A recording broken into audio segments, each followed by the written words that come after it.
जय श्री राम। दोस्तों, खोज भक्ति में आपका स्वागत है।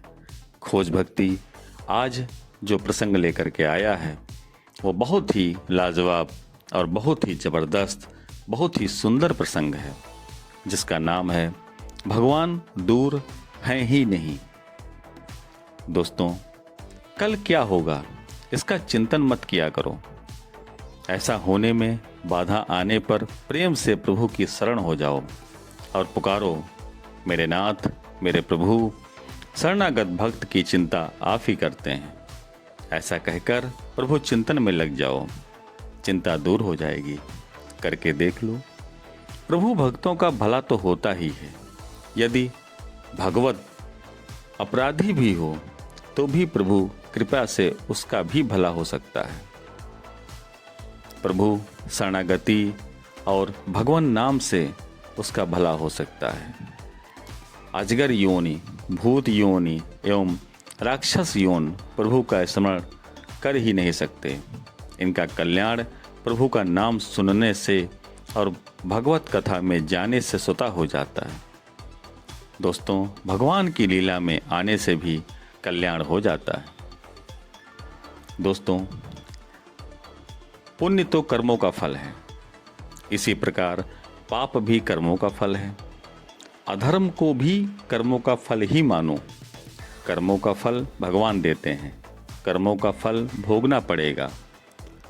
हे प्रभु, क्या हम अधर्म से और पापों से बच सकते हैं? क्या इनका फल शुभ बन सकता है? दोस्तों, हाँ, परमात्मा कर्म फल को बदल सकते हैं और जो उनकी शरणागति में आ जाता है, उनकी शरण हो जाता है, उसके सभी दोषों को वे समाप्त कर देते हैं, क्षमा कर देते हैं। ऐसे जीवों को वे भगवत प्रिय बना देते हैं। वह जीव प्रभु का भक्त, साधक, सेवक तथा उनका दास बन जाता है। ऐसा होना भी भगवान का विधान है। जो उनकी शरण आ जाता है, भगवान उसका हाथ नहीं छोड़ते। यही उनका धर्म है। दोस्तों, उच्च कोटि के संत शिष्य क्यों नहीं बनाते? गुरु क्यों नहीं बनते? वे गुरु इसलिए नहीं बनते क्योंकि उन्होंने कलयुग को बहुत नज़दीक से देखा है। दूसरा कारण कि गुरु बनकर उन्हें दूसरा जन्म लेना पड़ सकता है। जिन भक्तों तथा शिष्यों ने गुरु आज्ञा का पालन नहीं किया, उन्हें प्रभु प्राप्ति में बाधा आती है। ये विधि का नियम है। मनुष्य योनि अंतिम योनि है, भगवान को प्राप्त करने का साधन है। मानवता का अर्थ है भगवान की पूर्ण रूप से शरणागति। ऐसा भाव रखें कि भगवान ही मेरे हैं और मैं भगवान का हूँ। दोस्तों, गुरु बनो परंतु उसका चिंतन मत करो तो गुरुपन सार्थक है। भक्तों से कोई इच्छा भी मत करें तो भी गुरुपन सार्थक है। जैसे कोई अमुक स्थान का रास्ता पूछे तो बताना अपराध नहीं, मगर उसका चिंतन करना दुर्गति का कारण है, अपराध है। वह वहाँ पहुँचेगा कि नहीं, भूल तो नहीं जाएगा। इस प्रकार चिंतन करने से, याद करने से उसी योनि में चला जाएगा। इसलिए हर पल भगवान श्री हरि का ही चिंतन करो, बस। दोस्तों, भगवान को साथ रखा करो, भूलने की आदत छोड़ो, श्री हरि को पुकारो। सत्य कहता हूँ कि भगवान दूर हैं ही नहीं। भगवान से तुम कितनी देर बात करो, यह तुम्हारे ऊपर है।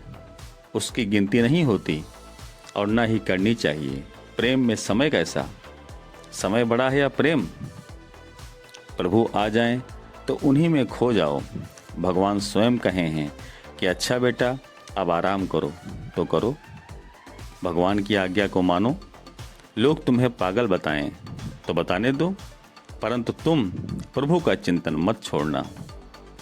दोस्तों, प्रभु मार्ग में कोई भ्रांति हो तो मानसिक रूप से उस भ्रांति की एक पोटली बनाकर माँ गंगा को अर्पित कर दो।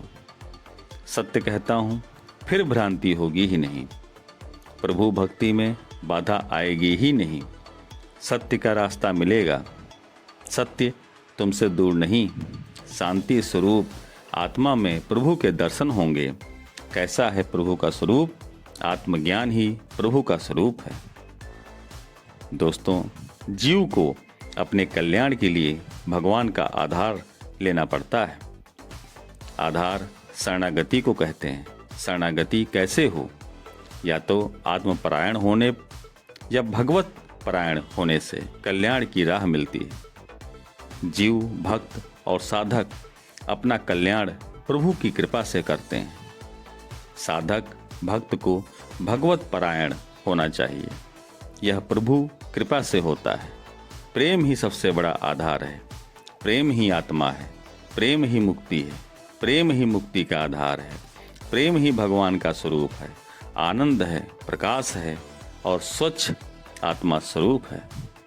तो दोस्तों, अगर यह खूबसूरत प्रसंग आपको पसंद आया हो तो प्लीज़ चैनल को सब्सक्राइब और वीडियो को लाइक अवश्य करें। जय हिंद, जय भारत।